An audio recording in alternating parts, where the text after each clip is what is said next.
Hey, hey, hey, how are we doing? Happy Tuesday evening. I hope you're all having an incredible week. For those local to the New Zealand area, kids are back at school, yo. Yes, how good is that? So coming to you with a bit of an update on my BRCA journey. So quick recap, of course I was diagnosed as carrying the BRCA2 gene, which is a gene mutation which makes me highly susceptible to really getting any form of breast or ovarian cancer. As part of that, I am currently going down the line of investigating a double mastectomy and breast reconstruction to minimize those risks to me. As part of that, we have hit a few speed bumps along the way of concerns with my breasts that have sent me on a whole roller coaster journey of tests. And just kidding, there's nothing wrong, and then just kidding, we want to check it again. And that all came to head today with an MRI guided biopsy of my left breast. Last time we spoke, I let you know that I had been in for an ultrasound guided biopsy. For both breasts, the person that did the biopsy had decided that there was no area of concern on the right breast. What they had believed to be a tumour was actually a collection of cysts, so that one was closed, case closed, everybody move on. The left breast, he was unable to ascertain the area of interest on the ultrasound, so I decided not to biopsy, obviously, because he didn't know where to pinpoint. And then the decision was made that I needed to have this MRI guided biopsy. So very, very, very, very few people in New Zealand are qualified to do an MRI biopsy. As it turns out, they actually flew someone down from Auckland today to specifically do this biopsy for me, as there is no one in the Canterbury area that does it. So lovely lady was flown down from Auckland today and met with me at St George's Hospital where we did the biopsy. Now, I'm very mindful that someone watching this might have their own MRI guided biopsy booked in, or something may happen in the future where they have their own. So I'm just going to put this out there. This is my experience of the situation. This is not necessarily anyone else's experience, but this is my experience. It was horrific. And I swear I will never, ever allow them to do that to me ever again. If for whatever reason we need another one, they will sedate me or I will not do it. So of course I'm claustrophobic. That's a great start. I had been told to allow between 2.5 to 4 hours. It would take anywhere in between that time. So I got there at 10:30, was taken straight in through to the MRI, met with the doctor that had come down, did the consents, did all that stuff. Then what they do is they position you on the bed, on the MRI bed. Now, when I went for the original MRI, they were doing an MRI on both breasts. So you essentially lay on a bed. There was like that little hole that you put your head in, like when you go for a massage. And then essentially there were two holes where your boobs hang down. And they you're lying on your tummy and they kind of scan them as they hang down below. As we were only doing the left breast today, there was a plate on this side that I had to lie on with the left breast just hanging through one of these holes. Now, they spent ages getting me comfy, and they kept saying to me, once you're in this position, you cannot move. You could be in this position for up to like 2.5 hours. Doesn't matter what happens, you cannot move, or we will restart that timer. So it is so important. They said you will never get fully comfortable, but it is so important that you get as comfortable as you can. So you're lying down with this plate that kind of digs in halfway across your chest with your other side just kind of hanging down. Your arms have to be straight up above your head, hugging your ears with just enough room to put earmuffs on, because it's so loud they put earmuffs on each time you go in the machine. So your arms have to be straight up and just lying flat on your stomach. Once you're in whatever position you reckon you're going to be able to handle, they then put some kind of clamp on my left breast to compress it. And it had like some kind of grid, like they described it as like the old battleships game, you know, how you got your A, B, C and then your numbers. Essentially that's put on there. And then popped in the MRI. Then they put the contrast dye through, did another MRI, trying to establish that they could definitely find the area of interest. In and out of the machine over and over again. This probably went on for well over an hour until they could just establish that they knew exactly where on this grid mark they were going in. I have to say, despite being claustrophobic, despite being uncomfortable, I was handling it okay. Like, I was doing okay. Sure, I wasn't having a ball. I wasn't like on the beach drinking a cocktail, but I was handling it. I was doing okay. I was actually really proud of myself. I was able to zone out, imagine somewhere else, listen to a different radio station, doing my thing, right? They established they had it in the right place. So then what they did is they injected me with local anesthetic. As soon as that's taken effect, they then put in a plastic needle tube, was the way they kind of described it to me. They pop that into place, and then they put you back in the MRI machine. So what you're happening now is that you've got the tube in there, so they put you in and out, in and out, in and out, trying to get the tube. They're just pushing the tube a little bit each time, trying to make sure they get it in the exact, say, right place. Once it's in the right place, they'll put the needle in there to do the biopsy. So they put me in the MRI, pulled me out, and I said to them, there's something going on here. I don't feel good. There's something's weird happening. I don't know what's going on. I felt incredibly nauseous, absolutely overwhelmingly need to vomit. I got full body sweats, and my chest, my heart was just pounding beyond belief. I could hear my heart going, and I didn't feel like I was panicking. I didn't feel like anything had changed.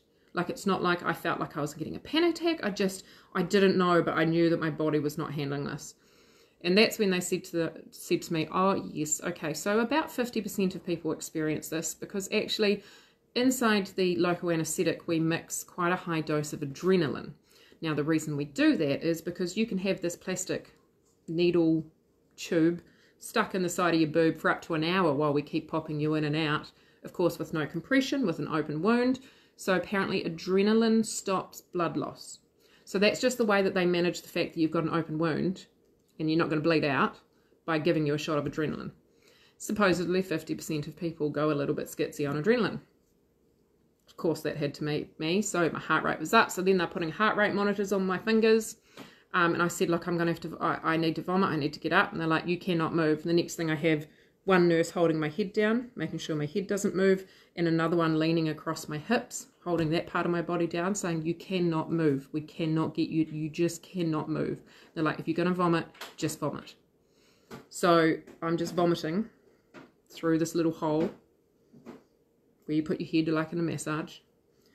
Sweat's just dripping off me. They're putting like wet towels across my neck, across my hands, every now and again pushing me back into the machine and readjusting this needle. And it got to the point there where I said to them, I can't do this. I'm so sorry, but I just can't do this anymore. And they said, look, we just check it one more time. Just let us check it one more time. And they put me in the machine. And as they were walking away, I heard them say, if this isn't the right spot, we've got to give up, because there's no way she's going to handle this anymore. Like, it's now or never. I went in the machine. They did the test, pulled me out, and they said, look, we've found the spot. The needle marker tube is right on the spot. Okay, we are right there. Can you just give us 4 minutes? That is all we need. 4 minutes and we will get you up and out of this. So they're putting wet towels on me, because at that point they don't have to put you back in the MRI. I still wasn't allowed to move. At this point they had put a strap over my head to actually strap my head down, and they had strapped my hips down as well, because at this point my legs started shaking. Again, I think it was the adrenaline. I couldn't control them. So they had strapped me down tight on the table so I couldn't move. They had told me at the beginning when I signed like consent forms and stuff, and they were explaining it all, that they take between 6 and 10 samples. So what they do is they have this tube in. Once it's in the right spot, they then put some other form of needle in, which essentially vacuums out a chunk of flesh. And they said you'll just feel a really weird, like vibrating kind of feeling. Obviously it won't hurt, but you'll just feel a really weird vibrating and kind of suction noise. I counted 13 samples that they took. So I kind of had a feeling that they were kind of the opinion of it's it's now or never, like this chick's never coming back, so that we're just gonna go hard. So of course they take one and then they kind of tilt the needle a little bit. They don't take it out and put it back, they just tilt it a little bit. So they took out 13 samples. Then they had to insert down that same tube a little titanium piece of metal, which is now embedded into my left breast where they took the biopsy from. At that point I was finally able to sit up, so I sat up slowly. Meanwhile I still had been vomiting, and a couple of vomits had splashed back in my face because of course my head is strapped to the table, quite literally at this point. I'm so glad I'm not alone, Nikki. It was horrible. Yeah, like a car sick feeling, and just the sweats. But I sat up and then almost passed out. So I had one lady kind of like holding my boobs, trying to do compression. Another one kind of holding me up while I'm trying to spacing out on the side of the bed. Then they undressed me and put me in a new gown because I had completely sweated through. I was wet through the clothes that I was wearing. The sheets on the bed, everything was soaked through from the sweat. Because supposedly my temperature had spiked. I guess that's part of the heart rate going up maybe, and that had caused the sweats. Then I went into shock, as they tell me. Then my body temperature plummeted, and I got extremely cold, and I started violently shaking because I was cold. So then I was on a lazy boy with like blankets, and you know, if you've been following this journey for a while now, you know if Marie's going to do something, she's going to do it properly. Like, we're not just going to sail through this. Like, if anything can go wrong, Marie's going to do it, and she's going to make it go real wrong. So I've vomited on my face. I've almost passed out. You know, we're on fire at this point. So on shock, blankets wrapped up around me. You know, I've got my drink bottle on, trying to slip away. Meanwhile, there's another nurse over here with a hand and an ice pack on me, trying to put compression on. At this point, she's like, oh, yeah, just to let you know, about halfway through, your nipple did start dripping blood. Don't panic. It happens. That could drip blood for up to the next 24 hours. So don't worry about it. If it's happening, that's absolutely fine. We expect that. It did start happening about halfway through. I don't think I was in the right headspace to potentially fully take that in at the time. And I've since pondered that and wonder if maybe the blood's coming out like a milk duct, maybe? I don't know. But it's true. There is blood coming out of my nipple. So in reference, the site where they went in is up here, so it's quite high on that left breast. Nipple obviously, you know, down here. So no puncture wounds or anything anywhere near the nipple, but she's bleeding. So yes, then they strapped me up, wheelchaired me over to breast care because they were not willing to let me walk. Again, if Marie's going to do it, she's going to do it. Wheelchaired me over there, and then I had to have 3 mammograms. So just after having this thing clamped on you in an MRI, you then have to be clamped into a mammogram just to check that the metal is in the right place, supposedly. By this point, totally over it, just doing what I'm told. Had 3 mammograms, and then they took the ice pack off. And then that's when I realised that they had put the dressing on up here, but nothing over my nipple. And by this point, I had already bled through my top. I'm like, well, this is ideal. We now have nipple blood on my top. Not helpful. You'd think they would give you a dressing. They've identified it's coming out your nipple. Let's give us like a nipple shield. Let's just give us something to put over it, right? Anyway, at this point, they did not want me to leave and go home. They were concerned that I had no one driving me home. I'm like, yo, I'm a single mama, dude. You know, I got to get to school. I got a kid to pick up. Like, life goes on. Kid doesn't even know what's going on. Life goes on. I'm fine. And they're like, no, you're really not fine. So I convinced them to let me go out and sit in my car, because I said, I just need some fresh air. I need sunshine. I'll sit in my car. I'll make sure I wait for a while. I'll be totally fine. Went and got in the car and drove home. Because that's just what we do, y'all. And yeah, local anaesthetic started wearing off. I would say it fully wore off about 2 hours ago. And it hurts. I have got an extremely high pain tolerance, but it hurts. It really hurts. So as I was leaving, they gave me a prescription for some really strong Voltaren anti-inflammatories. They're like, you are going to need this for the next couple of days. And I said to them, I had weight loss surgery just over a year ago. I can't take anti-inflammatory medication. It's too dangerous for me to take, as I've been told by my surgery team, due to it's very prone to giving you stomach ulcers. I don't have a stomach, I just have intestines. We don't do inflam. I said I've got Panadol at home, and they said Panadol and I'm going to touch it. And then they said, really, you should take this. And I'm like, really? Don't want a stomach ulcer on top of what's already happening here, so thanks, but no thanks. So I was sent on my way. And they're right, Panadol's not even touching the side. My cat is, what are you doing? Chewing on bags. So yeah, currently in a fair bit of pain. But it is done.